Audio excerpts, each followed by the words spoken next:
Hello friends, आज आपण या व्हिडिओमध्ये असे जे काही पॅनल स्कर्ट्स असतात त्याचं कटिंग कसं करायचं या व्हिडिओमध्ये आपण बघणार आहोत। दोन फॅब्रिक आहेत ते सेम लेंथ विड्थ मध्ये घ्यावं लागतं। आपल्याला फोर फोल्ड करून घ्यायचं आहे। जे ऑन फोल्ड साइड आहे तिथे आपल्याला वेस्ट टाकून घ्यायचं आहे। ठीक आहे, इथून आपल्याला लेंथ किती पाहिजे, हाईट किती पाहिजे हे आपण आपल्यानुसार घ्यायचं आहे। ओके, हे स्कर्ट कसं कट करायचं याचा जर डिटेल व्हिडिओ पाहिजे असेल तर नक्की मला कमेंट करा, मी तुम्हाला हे तो डिटेल व्हिडिओ नक्की घेऊन येईन। आता हे आपले दोन सर्क्युलर असे पोर्शन झाले, तर इथं आपल्याला हा वाला पोर्शन असा कट करून घ्यायचा आहे। हे ह्याला जॉईन करून घ्यायचं आहे। इथं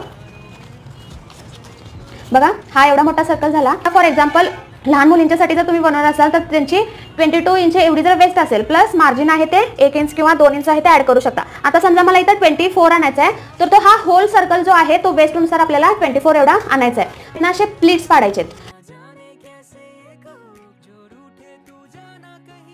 सो हा असा वाला पोर्शन इथं तयार होतो। नवीन नवीन व्हिडिओ बनवण्यासाठी आरदी फॅशन डिझायनरला फॉलो करा।